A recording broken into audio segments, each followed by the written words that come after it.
आज मैं आपको एक ऐसी कहानी सुनाऊंगा जिसको सुनने के बाद आपके पैरों तले ज़मीन खिसक जाएगी और आपका भूतों पर विश्वास होने लगेगा। मेरा नाम अंकित और मेरा दोस्त एक प्रमोद। हम लोग एक बार अपने गांव पालीखेड़ा से जुन्नू मलाई तक 10 किलोमीटर का डिस्टेंस पैदल करके जाने की सोच रहे थे। ये बात है 2014 की। उस समय हमारे गांव से लेकर दूसरे गांव या दूसरे गांव से लेकर हमारे गांव दोनों के बीच में किसी भी तरह का यातायात का कोई साधन मौजूद नहीं था। हम दोनों ने रात के 9:30 बजे यह दूरी पैदल चल के पार करने की सोची। हम लोगों ने तकरीबन आधा डिस्टेंस कवर कर लिया था, 6 किलोमीटर तकरीबन। हमें काफ़ी भूख लगी, समय हो गया था 10:30। हम लोग वहाँ पे आखिरी एक छोटा सा कस्बा आता है, वहाँ पर रुके।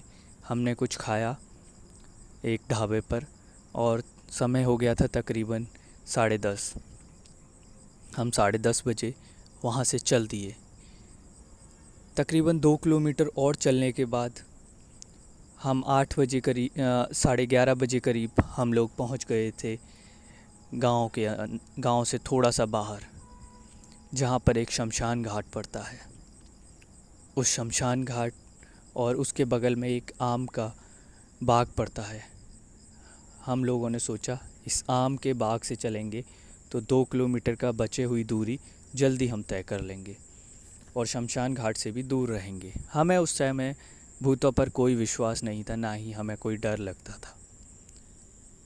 हमने आम के बाग से निकलना शुरू किया। हम तकरीबन 500 मीटर ही निकले थे, तभी आम के बाग में सनसनाती हुई हवाएं चलने लगीं और एक अजीब सी आवाज़ मेरे दोस्त प्रमोद को सुनाई थी। उसने बोला, यार अंकित, मुझे कुछ अजीब सी आवाज़ें आ रही हैं, क्या तुझे भी आ रही हैं क्या? मुझे तो काफ़ी डर लग रहा है।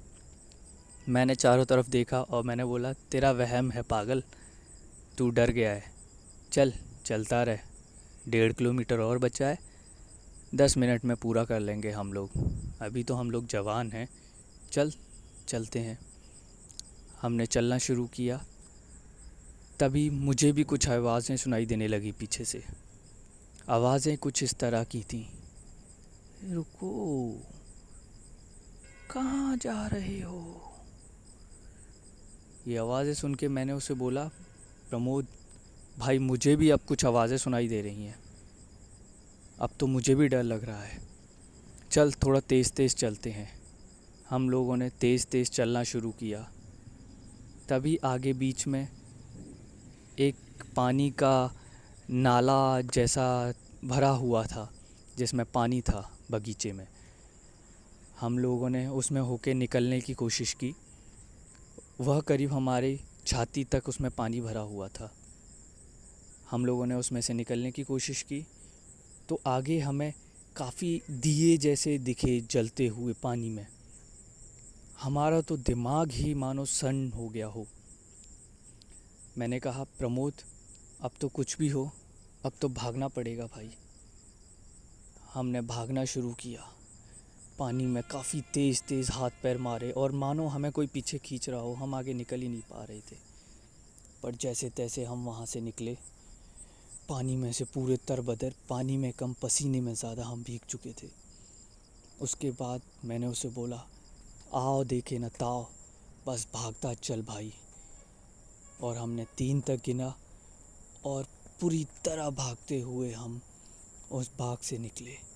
निकलने के बाद हमें सामने कुछ रोशनी दिखाई दी, खेतों के ऊपर लगे हुए बल्ब। उन्हें देखकर हमें कुछ जान में जान आई, पर हमने वहाँ भी रुकना उचित नहीं समझा और सीधे अपने घर पहुँचे। कपड़े उतारे और मुंह ढककर चादर में चुपचाप दोनों एक ही घर में, हम लोग एक ही रूम में, मेरे घर में हम दोनों सो गए। उस दिन के बाद से मुझे आज तक विश्वास हुआ है कि हाँ, कुछ होता है, कुछ काली शक्तियाँ होती हैं, कुछ आत्माएं होती हैं, कुछ भूत होते हैं। तो ऐसी कहानी सुनने के लिए प्लीज़ मुझे प्रमोट करें एंड सब्सक्राइब, लाइक करें। Thank you.